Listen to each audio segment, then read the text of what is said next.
अनसुनी बातें। आज हम बात कर रहे हैं बॉलीवुड के एक ऐसे कलाकार की जिन्होंने अपनी खलनायकी से दर्शकों के दिलों में एक अमिट छाप छोड़ी। ये है जीवन।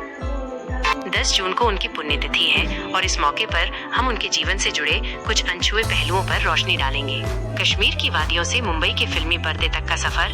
जीवन का जन्म 24 अक्टूबर 1915 को कश्मीर के श्रीनगर में एक संपन्न परिवार में हुआ था। उनके पिता महाराजा हरि सिंह के दरबार में एक प्रतिष्ठित व्यक्ति थे। बावजूद इसके जीवन का मन बचपन से ही अभिनय की ओर आकर्षित था। कहते हैं एक नाटक देखने के बाद उन्होंने ठान लिया था कि उन्हें अभिनेता ही बनना है। घर वालों के विरोध के बावजूद जीवन ने अपनी कलाल की उम्र में घर छोड़ दिया और अपनी जेब में सिर्फ 26 रुपए लेकर मुंबई तब बॉम्बे की ओर निकल पड़े।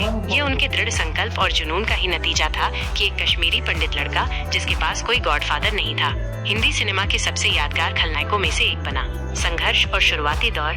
मुंबई पहुंचने के बाद जीवन को शुरुआती दिनों में काफी संघर्ष करना पड़ा। रहने और खाने तक के लिए उन्हें मुश्किलों का सामना करना पड़ा। उन्होंने कई छोटे मोटे काम किए जिनमें स्टूडियो में चाय परोसना भी शामिल था, लेकिन उन्होंने कभी हार नहीं मानी और लगातार फिल्म इंडस्ट्री में अपनी पहचान बनाने की कोशिश करते रहे।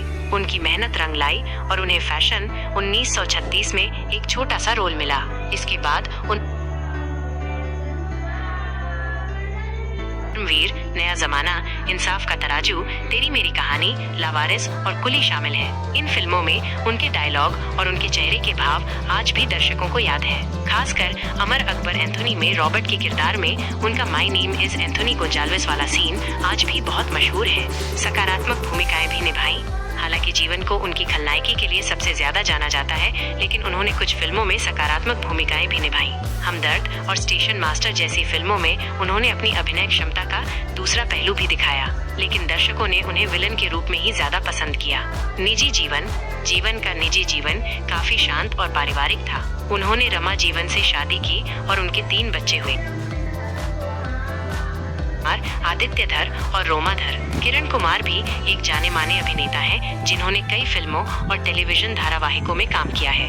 अनसुनी बातें। जीवन का असली नाम ओंकार नाथ धर था, लेकिन फिल्म इंडस्ट्री में आने के बाद उन्होंने अपना नाम बदलकर जीवन रख लिया। वे एक बेहतरीन डांसर भी थे और उन्होंने अपनी शुरुआती फिल्मों में कुछ डांस सीक्वेंस भी किए थे। कहा जाता है कि जीवन अपनी नकारात्मक भूमिकाओं के बावजूद असल जिंदगी में बहुत ही मिलनसार और हंसमुख व्यक्ति थे। उन्हें घोड़ों का बहुत शौक था और उनके पास एक अस्तबल भी था। जीवन ने सिर्फ हिंदी फिल्मों में ही नहीं, बल्कि कुछ पंजाबी और सिंधी फिल्मों में भी काम किया था। वे अपने समय के सबसे महंगे खलनायकों में से एक थे और उनकी फीस अक्सर हीरो से भी ज्यादा होती थी। जीवन को फिल्म फेयर पुरस्कार कभी नहीं मिला, लेकिन उनके दमदार अभिनय को हमेशा सराहा गया। उनकी आवाज में एक खास तरह का भारीपन था जो उनकी खलनायकी को और भी प्रभावी बनाता था। जीवन ने कई बड़े निर्देशकों के साथ काम किया, जिनमें महबूब खान के, आसिफ और मनमोहन देसाई जैसे दिग्गज शामिल हैं। उनकी आखिरी फिल्म सौतेला भाई थी, जो 1996 में रिलीज हुई थी। विरासत। 10 जून 1987 को जीवन ने इस दुनिया को अलविदा कह दिया, लेकिन उनकी यादें आज भी उनके चाहने वालों के दिलों में जिंदा हैं। उन्हें हिंदी सिनेमा के सबसे बेहतरीन और यादगार खलनायकों में से एक के रूप में हमेशा याद किया जाएगा। उनकी अदाकारी की शैली और उनके निभाए गए नकारात्मक किरदार आज भी आने वाली पीढ़ी के कलाकारों के लिए प्रेरणा का स्रोत है। जीवन भले ही आज हमारे बीच नहीं है, लेकिन उनकी फिल्में और उनके दमदार अभिनय हमेशा हिंदी सिनेमा के इतिहास में स्वर्णिम अक्षरों में दर्ज रहेंगे। उनकी पुण्यतिथि पर हम उन्हें श्रद्धांजलि अर्पित करते हैं और उनके अविस्मरणीय योगदान को याद करते हैं। ये सच है कि जीवन ने नकारात्मक किरदारों को एक नई पहचान दी और अपनी दमदार आवाज और प्रभावशाली अभिनय से दर्शकों को रोमांचित किया। उनका नाम हमेशा बॉलीवुड के महान खलनायकों की सूची में गर्व से लिया जाएगा।